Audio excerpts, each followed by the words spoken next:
눈의 여왕 다섯 번째 이야기. 산적의 딸. 마차는 횃불처럼 환한 빛을 내며 어두운 숲속을 달렸습니다.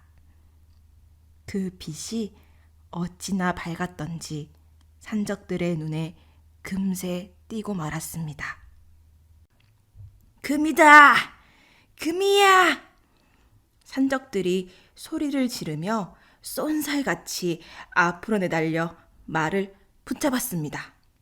그러고는 마부와 하인, 시종들까지 모조리 죽인 다음 게르다를 마차에서 끌어내렸습니다.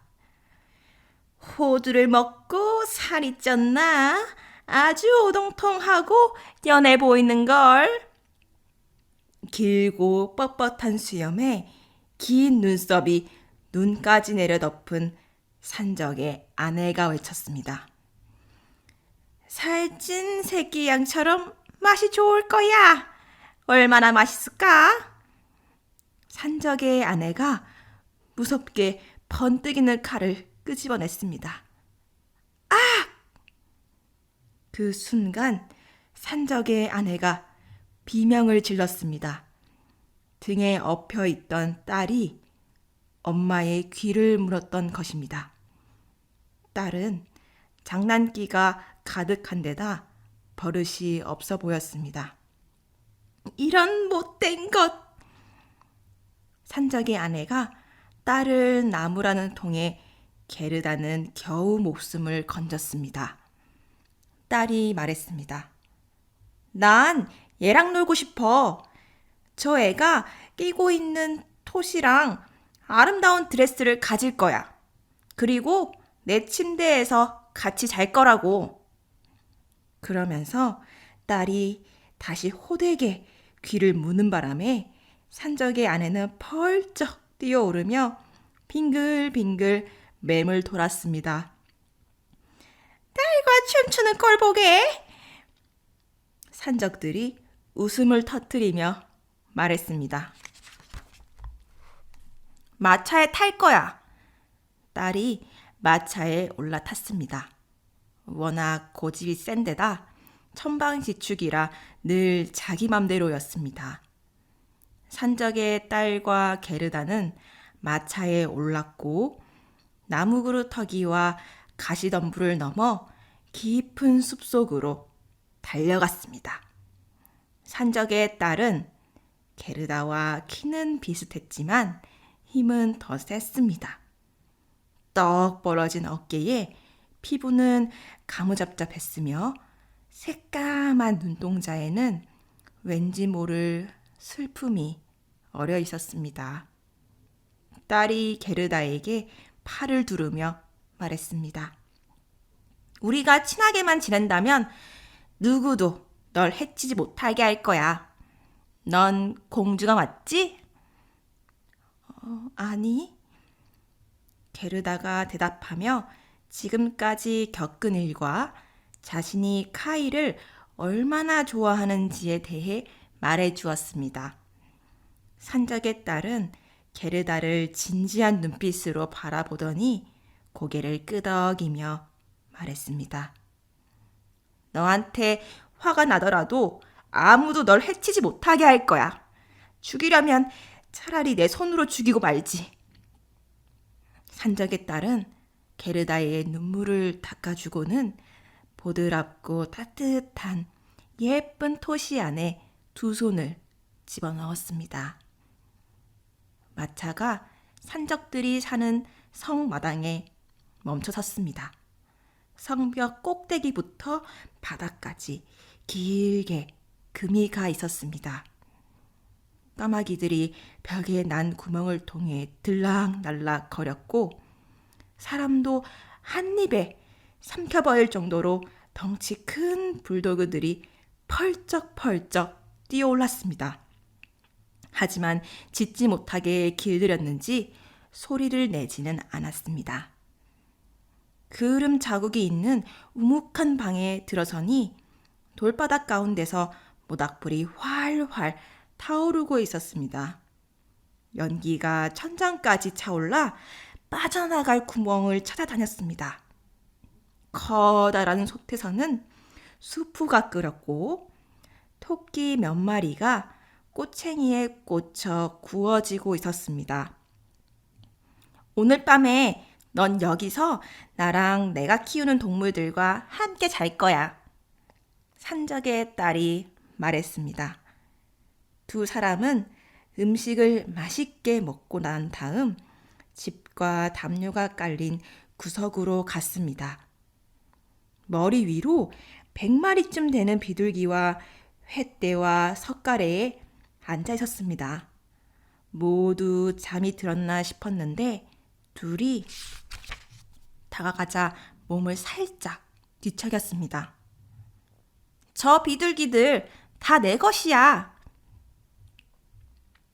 산적의 딸이 가장 가까이에 있는 놈을 하나 움켜잡고는 다리를 쥐고 흔드는 바람에 비둘기가 날개를 퍼덕거렸습니다. 입 맞춰! 산적의 딸이 게르다의 얼굴 앞에 비둘기를 갖다 대자 비둘기가 마구 날개를 터댔습니다. 저기서 비둘기를 키우고 있어. 산적의 딸이 벽에 뚫린 구멍에 박혀있는 막대를 가리키며 말했습니다. 산비둘기도 2마리나 있어. 하지만 잘 가둬두지 않으면 순식간에 날아가 버려. 그리고 이쪽은 내가 사랑하는 술록이야. 산적의 딸은 번쩍이는 구리 목걸이를 차고 있는 술록의 뿔을 끌어당겼습니다. 이 녀석도 잘 지켜봐야 돼. 안 그러면 도망가 버리니까. 난 밤마다 칼로 이 목을 간지리곤 하지. 얼마나 무서워하는지 몰라. 산적의 딸이 벽 틈에서 기다란 칼을 끄집어내더니 술록의 목을 쓱쓱 긁었습니다. 불쌍한 술록이 발길질을 했지만 산적의 딸은 깔깔거리며 웃기만 하다 게르다를 침대로 끌고 갔습니다. 잘 때도 칼을 옆에 둘 거니? 게르다가 불안한 눈으로 잘 때도 칼을 옆에 둘 거니? 게르다가 불안한 눈으로 칼을 보며 물었습니다. 난 항상 칼을 쥐고 자. 무슨 일이 일어날지 모르잖아? 그건 그렇고 카이 얘기와 네가 넓은 세상으로 몸을 떠난 이유나 다시 한번 말해봐. 게르다는 처음부터 다시 이야기를 했습니다. 집 비둘기들은 모두 잠이 들었고 산비둘기들만 머리 위 새장 안에서 구구 하고 울어댔습니다. 산적의 딸이 한 팔로 게르다의 목을 끌어안고 다른 손에는 칼을 쥔 채 큰 소리로 코를 골며 골아 떨어졌습니다. 하지만 게르다는 죽을지 살지도 모르는 상황에서 도저히 눈을 감을 수가 없었습니다. 산적들이 불가에 둘러앉아 노래를 부르며 술을 마셨고 산적의 아내는 공중제비를 넘었습니다. 어린 여자애가 보기엔 너무도 끔찍한 광경이었습니다. 그때 갑자기 산비둘기가 입을 열었습니다. 그그 우리가 카이를 봤어요. 흰 닭이 카이의 썰매를 끌고 가고 카이는 누누 여왕의 썰매에 앉아 있었어요. 우리가 둥지를 튼 숲 위로 휙하니 지나가더라고요. 눈의 여왕이 그 내쉬는 얼음 같은 입김에 새끼들은 몽땅 얼어 죽고 이렇게 우리들만 살아남았지요. 그거 무슨 말이야? 눈의 여왕은 어디로 간 거야? 좀 더 아는 게 없니? 아마 라플란드로 갔을 거예요. 1년 내내 여기가 얼음으로 덮여 있으니까요. 저기 있는 술록한테 물어보세요.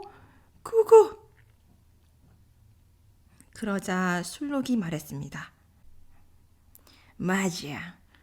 얼음과 눈이 가득한 곳이지.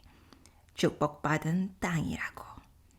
하얗게 반짝이는 넓은 평원을 마음껏 뛰어다닐 수 있어. 눈의 여왕은 거기서 여름을 보내. 하지만 진짜로 여왕이 사는 성은 북극 근처에 있는 스피츠 베리겐이라는 섬이야. 아, 불쌍한 카이. 게르다가 한숨을 쉬었습니다. 아침이 되자 게르다는 산적의 딸에게 산비둘기가 해준 얘기를 모두 들려주었습니다. 생각에 잠겨 있던 산적의 딸이 머리를 끄덕이며 말했습니다. 괜찮아. 걱정하지 마. 그러더니 술록에게 물었습니다. 라플란드가 어디 있는지 알아? 술록이 눈을 반짝이며 대답했습니다. 나보다 잘 아는 동물 있으면 나보라고 그래요. 바로 거기서 나고 자란걸요. 그 눈밭에서 뛰어놀았다니까요. 산적의 딸이 게르다에게 말했습니다. 잘 들어. 지금 집에는 남자들은 다 나가고 엄마밖에 없어. 엄마는 안 나갈 거야. 하지만 아침 늦게 저기 있는 큰 수병을 들이키고 나면 위층에 올라가서 잠시 눈을 붙일 거야. 그때 네가 나갈 수 있게 도와줄게. 산적의 딸이 침대에서 뛰어내리더니 엄마의 목을 두 팔로 껴안고 수염을 마구 잡아당기며 말했습니다. 사랑하는 이쁜 양반, 잘 주무셨나요? 엄마가 딸의 코를 새빨개질 정도로 꼬집었지만 거기에는 딸에 대한 사랑이 가득 묻어났습니다. 이윽고 병에 든 술을 다 마신 엄마가 낮잠에 빠져들었습니다. 산적의 딸이 술록에게 다가가 말했습니다. 날카로운 칼로 널 더 많이 간지리고 싶어. 정말 재미난 일이거든? 하지만 걱정 마. 밧줄을 풀어줄 테니까. 네가 라플란드로 돌아갈 수 있게 밖으로 내보내줄게. 대신 이 아이를 눈의 여왕이 사는 성까지 얼른 데려다 줘. 너도 이미 들어 알고 있겠지? 게르다가 큰 소리로 얘기했고 넌 언제나처럼 엿들었을 테니까. 술록은 너무 기뻐 펄쩍펄쩍 뛰었습니다. 산적의 딸은 게르다를 술록의 등에 태운 다음 안전하게 끈으로 잡아맸고 깔고 앉을 작은 방석까지 내주었습니다. 산적의 딸이 말했습니다. 추울 테니까 털 부츠는 돌려줄게. 하지만 털토시는 너무 예뻐서 내가 가질래. 그래도 걱정 마. 얼어 죽진 않을 테니. 여기 큼지막한 엄마 장갑을 줄게. 팔꿈치까지 올라갈 거야. 자, 한번 껴봐. 이런 꼭 못생긴 우리 엄마 손 같네. 게르다는 기뻐서 눈물을 흘렸습니다. 산적의 딸이 말했습니다. 우는 거 보기 싫어. 당연히 기뻐해야지. 가다가 배고플 때 먹으라고 빵 2덩어리 하고 햄도 이렇게 준비했어. 술록의 등에 음식 보따리를 묶은 후 산적의 딸은 문을 열어 큰 개들을 안으로 불러들였습니다. 그리고 칼로 밧줄을 끊으며 술록에게 말했습니다. 자, 있는 힘껏 달려. 게르다도 잘 보살펴주고. 게르다는 커다란 벙어리 장갑을 낀 손을 내밀어 산적의 딸에게 작별 인사를 했습니다. 술록은 관목과 가시덤불을 넘어 숲을 빠져나갔고 늪과 들판을 가로지르며 힘차게 달렸습니다. 늑대가 울부짖었고 까마귀들이 날카롭게 울어댔습니다. 하늘이 붉은 빛으로 흔들리며 슉, 슉 소리를 냈습니다. 저건 오로라야. 얼마나 아름답게 빛나는지 봐봐. 술록이 말했습니다. 그러고는 더욱 속도를 내며 밤낮 없이 달렸습니다. 빵과 햄도 바닥이 났습니다. 하지만 그것은 게르다와 술록이 라플란드에 도착한 다음이었습니다. 눈의 여왕 6번째 이야기. 라플란드 할머니와 핀란드 여자. 게르다와 술록이 작은 오두막 앞에 멈췄습니다. 집이 어찌나 허름하던지 지붕은 거의 바닥에 닿을 정도로 내려앉은 데다 문은 너무 낮아 들락날락 하려면 배를 바닥에 대고 기어야 할 정도였습니다. 안에는 라플란드 할머니 혼자 고래 기름 불빛 아래서 생선 요리를 하고 있었습니다. 술록이 게르다의 사정을 말했습니다. 하지만 그 전에 자기 얘기부터 늘어놓았습니다. 술록 생각에는 자기 이야기가 더 중요했기 때문입니다. 게르다는 뼛속까지 얼어붙어 입조차 달싹이지 못하고 있었습니다. 아이고, 가여운 것들. 아직 가야 할 길이 멀구나. 눈의 여왕이 여름을 보내는 핀란드까지 가려면 적어도 150km는 더 가야 해. 여왕이 거기서 밤마다 푸른 불꽃을 쏘아 올리거든. 종이가 없으니까 말린 대구 위에다 몇 자 적어주마. 저 너머에 사는 핀란드 여자한테 보여주거라. 그 여자가 나보다 더 많이 알고 있으니까.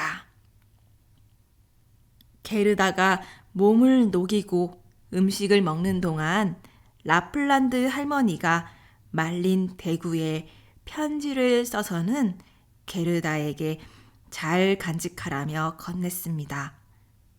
그런 다음 게르다를 다시 술록 위에 태워 묶어주었습니다. 술록이 달리기 시작했고 하늘에서는 밤새 슉, 슉 하는 소리가 울려 퍼졌습니다. 머리 위에서 아름다운 푸른빛 오로라가 빛나고 있었습니다. 마침내 핀란드에 도착했습니다. 게르다는 핀란드 여자가 사는 집 굴뚝을 두드렸습니다. 문이 아예 없었기 때문입니다. 아니, 너무 더운 나머지 핀란드 여자는 옷을 거의 벗은 채 돌아다니고 있었습니다. 몸집이 작고 꼬질꼬질했습니다. 핀란드 여자가 서둘러 게르다의 외투 단추를 끄르고 장갑과 부츠를 벗겼습니다. 안 그랬으면 게르다는 더워서 축 늘어져 버렸을지도 모릅니다. 그런 다음 술록의 머리 위에 얼음 조각을 올려주고 대구에 쓴 편지를 보았습니다. 핀란드 여자는 편지를 3번이나 읽어 아예 외워버리고는 수프 냄비에 대구를 던져버렸습니다. 핀란드 여자는 먹을 것이라면 무엇이든 허투루 낭비하는 법이 없었기 때문입니다. 술록은 먼저 자기 이야기를 한 다음 게르다에게 일어난 일을 들려주었습니다. 핀란드 여자는 지혜로운 눈을 깜빡일 뿐 아무 말이 없었습니다. 당신은 현명하신 분입니다. 실 한 묶음으로 세상 모든 바람을 묶어버릴 수 있죠. 선장이 첫 번째 매듭을 풀면 부드러운 바람이 불고 두 번째 매듭을 풀면 세찬 바람이 불어요. 하지만 세 번째, 네 번째 매듭을 풀면 나무가 뽑힐 정도로 무서운 폭풍이 일어나지요. 그러니 이 소녀에게 약을 주실 순 없나요? 12사람 목에 힘을 주어 눈의 여왕을 이길 수 있는 약을요. 술록이 말했습니다. 12사람 몫의 힘이라고? 그 정도로는 소용도 없어. 핀란드 여자가 말했습니다. 그러고는 선반으로 가서 커다란 두루마리를 내려 펼쳤습니다. 두루마리 위에는 이상한 글자들이 가득 적혀 있었습니다. 핀란드 여자는 땀방울이 눈썹을 타고 떨어질 때까지 열심히 글을 읽었습니다. 술록은 핀란드 여자에게 게르다를 도와달라고 계속 빌었고 게르다 역시 눈물을 글썽이며 애원했습니다. 이윽고 핀란드 여자가 눈을 깜빡이기 시작하더니 술록을 구석으로 데려가서는 머리 위에 새 얼음을 올려주며 이렇게 속삭였습니다. 맞아, 카이는 눈의 여왕과 함께 있어. 자기가 좋아하는 건 뭐든지 얻을 수 있어서 그곳이 세상에서 가장 좋은 곳인 줄 알고 있지. 하지만 그건 거울 조각이 심장과 눈에 박혀 있기 때문이야. 그걸 빼내지 못하면 그 앤 절대 인간으로 돌아오지 못해. 눈의 여왕이 언제까지나 붙잡아 줄 테니까. 게르다에게 눈의 여왕보다 더 강한 힘을 줄 순 없나요? 난 저 애가 가진 힘보다 더 큰 힘을 줄 수가 없어. 저 애가 얼마나 큰 힘을 가지고 있는지 몰라서 그래? 사람이나 동물이나 다들 게르다를 돕고 싶어 하잖아. 맨발로 넓은 세상을 돌아다닌 것 좀 보라고. 하지만 게르다에게 이런 사실을 말해서는 안 돼. 게르다의 힘은 마음 깊은 곳에 있어. 착하고 순수한 마음에서 나오는 힘이지. 게르다가 혼자서 눈의 여왕을 찾아가서 카이에게 박힌 거울 조각을 빼내지 못하면 우리가 도울 길은 어디에도 없어. 여기서 3km쯤 가면 눈의 여왕의 정원에 도착해. 게르다를 거기 데리고 간 다음 눈 속에서 빨간 열매를 가득 달고 있는 무성한 덤불 옆에 내려다 줘. 그런 다음 어정되지 말고 얼른 돌아와. 핀란드 여자가 게르다를 술록의 등에 태우자 술록이 쏜살같이 내달렸습니다. 어머, 부추를 두고 왔어. 장갑은 또 어디에 있지? 차가운 바람에 살이 에일 듯한 추위가 밀려오자 게르다가 소리쳤습니다. 하지만 술록은 멈추지 않고 계속 달려 마침내 빨간 열매가 달린 커다란 덤불에 이르렀습니다. 술록이 게르다를 내려놓고 입을 맞췄습니다. 굵은 눈물이 반짝이며 술록의 뺨을 타고 흘렀습니다.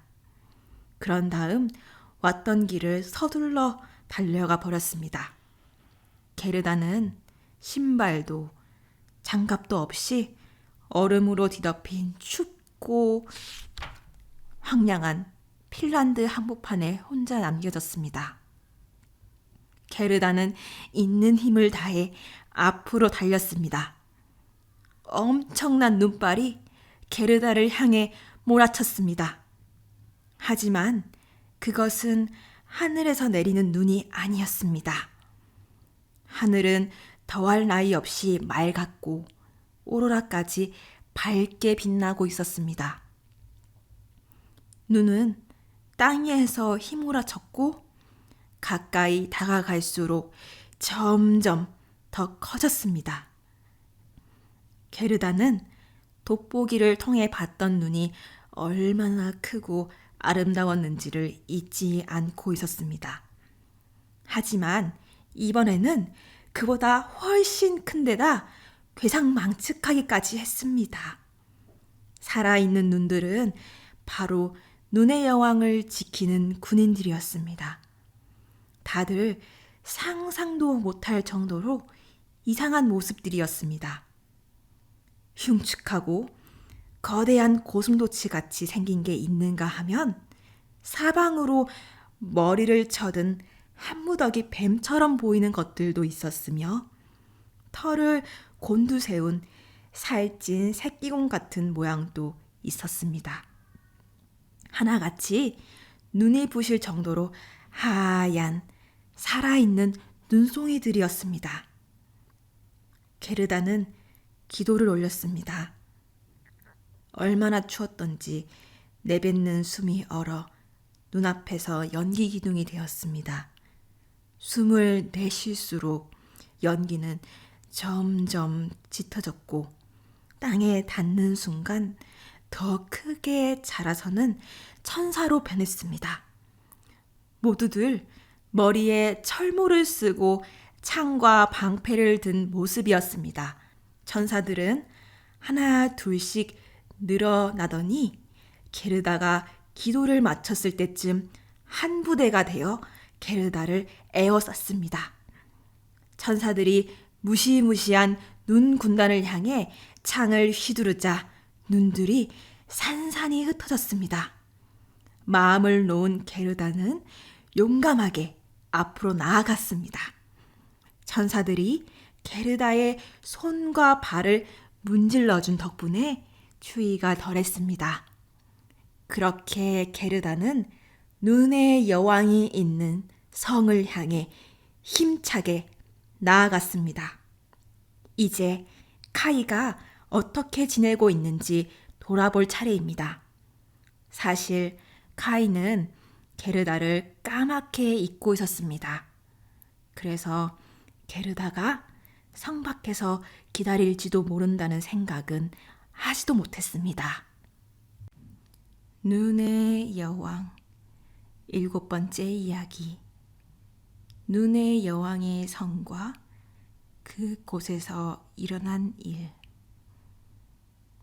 성벽은 눈더미로 쌓여 있었고 창과 문은 칼날 같은 바람이 뚫어놓았습니다.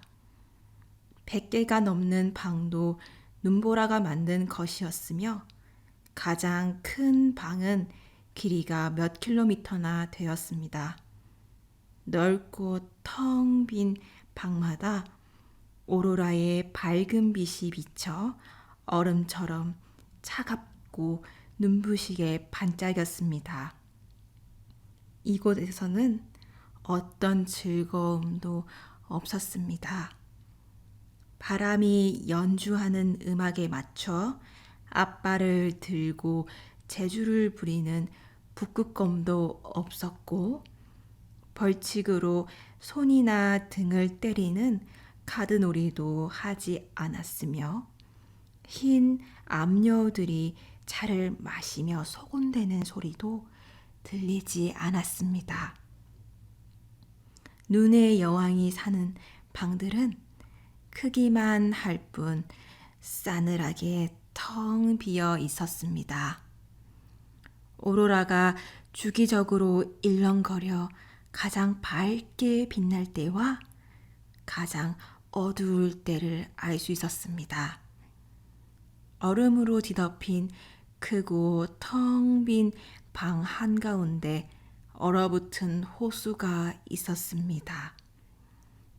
호수는 수천 개의 조각으로 갈라져 있었고 저마다 모양이 엇비슷한 것이 마치 하나의 예술 작품처럼 보였습니다. 눈의 여왕은 성에 머물 때면 항상 호수 한가운데 앉아서 호수를 세상에서 단 하나뿐인 가장 훌륭한 이 성의 거울이라고 부르곤 했습니다. 카이는 추위로 온몸이 시퍼렇다 못해 까맣게 변해 있었습니다. 하지만 정작 자신은 그 사실을 전혀 알아채지 못했습니다. 눈의 여왕의 입맞춤이 차가운 추위를 앗아갔기 때문입니다. 이제 카이의 심장은 얼음장으로 변해버렸습니다. 카이는 이리저리 뛰어다니며 뾰족하고 납작한 얼음 조각을 옮겨와서는 그것들을 여러 가지 모양으로 만들었습니다. 마치 퍼즐 조각을 요리조리 끼워 맞추는 듯 했습니다. 카이는 독창적인 형태로 무언가를 만들려고 했습니다. 그것은 마음을 짜맞추는 얼음 퍼즐이었습니다. 카이의 눈에는 그 모양들이 아주 대단하고 중요하게 보였습니다. 하지만 그것은 눈 속에 거울 조각이 박혀 있었기 때문입니다. 카이는 조각들로 여러 낱말들을 만들었지만 아무리 애를 써도 맞춰지지 않는 낱말 하나가 있었습니다. 바로 영원이라는 낱말이었습니다. 언젠가 눈의 여왕이 카이에게 말했습니다. 네가 그 낱말을 만든다면 넌 자유의 몸이 될 거야. 그리고 온 세상과 새 스케이트를 주겠노라. 하지만 카이는 그 낱말을 만들 수가 없었습니다. 이제 따뜻한 나라에 다녀와야겠다. 검은 솥을 한번 들여다봐야겠구나. 눈의 여왕이 말했습니다. 검은 솥이란 바로 에트나와 베수비오 산 같은 화산을 이루는 말이었습니다. 하얗게 칠을 해야지. 레몬과 포도나무가 잘 자라려면 그렇게 해줘야 해. 그러더니 여왕은 몇 킬로미터나 되는 텅 빈 얼음방에 카이를 혼자 남겨두고 날아가 버렸습니다. 카이는 다시 얼음 조각과 씨름했습니다. 골똘히 생각하느라 머리가 아파왔습니다. 꼼짝도 않고 뻣뻣이 앉아있는 카이의 모습은 마치 얼어 죽은 사람 같았습니다. 그때 게르다는 바람이 뚫어놓은 커다란 성문을 지나 성 안으로 들어서고 있었습니다. 세찬 바람이 게르다를 사납게 휘감았습니다. 하지만 게르다가 저녁 기도를 하자 잠에라도 빠진 듯 바람이 잠잠해졌습니다. 게르다는 넓고 얼어붙은 텅 빈 방으로 들어섰습니다. 그리고 이내 카이의 모습을 발견했습니다. 게르다는 카이를 한눈에 알아보았고 두 팔로 카이의 목을 꼭 끌어안고는 부르짖었습니다. 카이, 카이, 드디어 널 찾았구나. 하지만 카이는 뻣뻣하게 얼어붙은 몸으로 꼼짝없이 앉아있을 뿐이었습니다. 게르다의 눈에는 뜨거운 눈물이 쏟아졌습니다. 눈물이 카이의 가슴에 떨어져 심장으로 스며들더니 얼음 덩어리를 녹이고 거울 조각을 씻어냈습니다. 카이가 게르다를 쳐다보았습니다. 게르다가 찬송가를 흥얼거리기 시작했습니다. 들장미가 자라는 골짜기 아래 우리 아기 예수 함께 하시네. 그러자 카이가 왈칵 울음을 터뜨렸습니다. 어찌나 울었던지 눈에 박힌 거울 조각이 눈물을 타고 빠져나왔습니다. 이윽고 게르다를 알아본 카이가 소리를 질렀습니다. 게르다! 사랑하는 게르다! 지금까지 어디 있었던 거야? 난 또 어디 있었던 거지? 카이가 주위를 두리번거리며 말했습니다. 여긴 너무 추워. 게다가 너무 넓고 텅 비어 있잖아. 카이가 게르다에게 찰싹 매달리자 게르다가 웃음을 지었고 기쁨의 눈물이 볼을 타고 흘러내렸습니다. 얼음 조각들도 두 아이가 행복해하는 모습을 보고는 기쁨에 겨워 춤을 추었습니다. 춤을 추다 지친 얼음들이 땅 위로 녹아내리면서 어떤 낱말을 만들었습니다. 그것은 카이가 자유를 되찾고 온 세상과 새 스케이트를 얻기 위해 반드시 만들어야 하는 바로 그 낱말이었습니다. 게르다가 카이의 볼에 입을 맞추자 카이의 뺨이 붉게 물들었습니다. 다시 눈에 입을 맞추자 게르다의 눈처럼 카이의 눈이 반짝반짝 빛이 났습니다. 손과 발에 입을 맞추자 힘과 기운이 되살아났습니다. 이제 눈의 여왕이 언제 돌아온데도 상관없었습니다. 카이에게 자유를 안겨줄 얼음 글자가 바닥에서 빛나고 있었기 때문입니다. 카이와 게르다는 손을 잡고 거대한 성 밖으로 나갔습니다. 함께 걸으며 할머니와 지붕 위의 장미에 대해 이야기를 나누었습니다. 발길이 닿는 곳마다 바람이 잦아들었고 태양이 고개를 내밀었습니다. 빨간 열매가 달린 덤불에 도착하자 술록이 기다리고 있었습니다. 젊은 암술록과 함께였습니다. 암술록의 배에는 아이들에게 줄 따뜻한 젖이 가득했습니다. 암술록이 게르다와 카이의 입술에 입을 맞추었습니다. 술록이 카이와 게르다를 태우고는 먼저 핀란드 여자의 집으로 데려갔습니다. 따뜻한 오두막에서 몸을 녹이는 동안 핀란드 여자가 집으로 가는 길을 가르쳐 주었습니다. 다음에는 라플란드 할머니가 사는 집을 들렀습니다. 할머니는 새 옷을 만들어주고 썰매를 내주었습니다. 술록이 암컷과 함께 초록잎이 돋기 시작하는 국경을 따라왔습니다.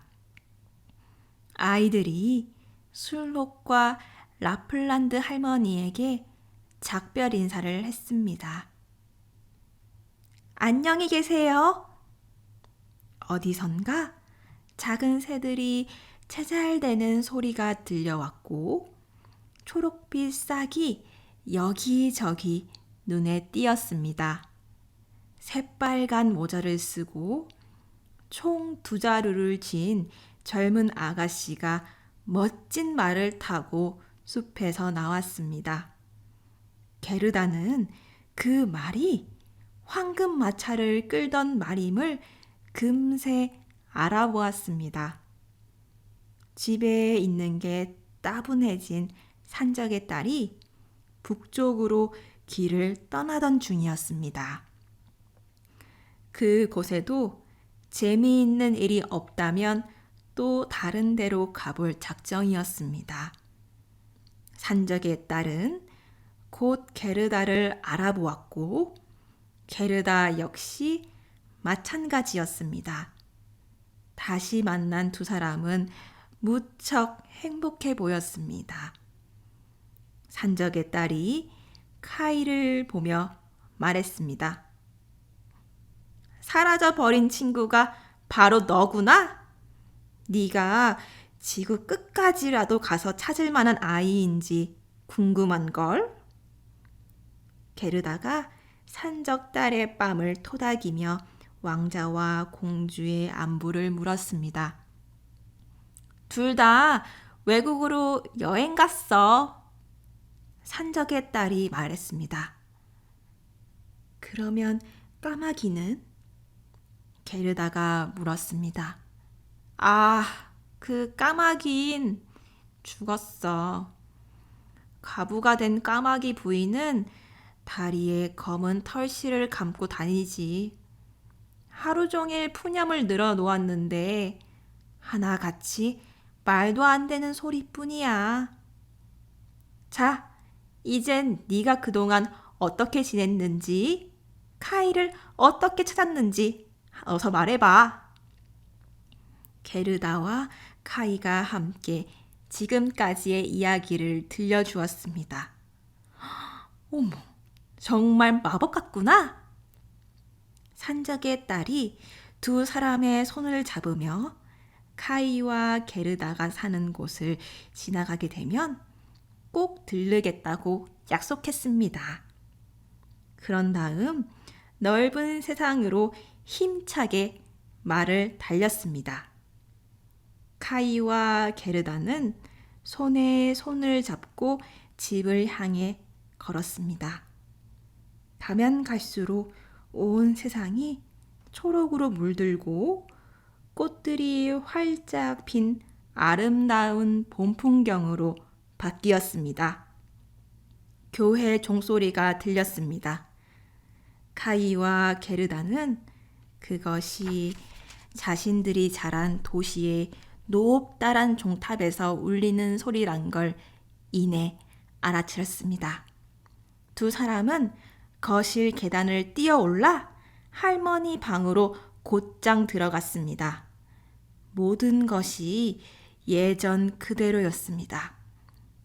째깍 째깍 소리를 내며 돌아가는 시계 바늘도 여전했습니다. 하지만 아이들은 문으로 들어서는 순간 자신들이 어른이 되었다는 걸 깨달았습니다. 열린 창문으로 활짝 핀 장미꽃이 내다 보였습니다. 아이들이 앉던 의자가 그대로 놓여 있었습니다. 카이와 게르다가 의자에 앉아 서로의 손을 잡았습니다. 춥고 황량했던 눈의 여왕의 화려한 성에 대한 기억들이 모두 사라졌습니다. 그건 그저 고통스러운 꿈에 지나지 않았습니다. 할머니가 환한 햇살 아래 앉아 큰 소리로 성경을 읽고 있었습니다. 너희가 아이와 같지 않으면 결코 천국에 들어가지 못하리라. 카이와 게르다가 서로의 눈을 들여다보았습니다. 그리고 문득 오래된 찬송가의 의미를 깨달았습니다. 들장미가 자라는 골짜기 아래 우리 아기 예수 함께 하시네. 자리에 앉은 두 사람은 어른이 되었지만 마음만은 여전히 아이들이었습니다. 바야흐로 따스하고 눈부신 여름이었습니다.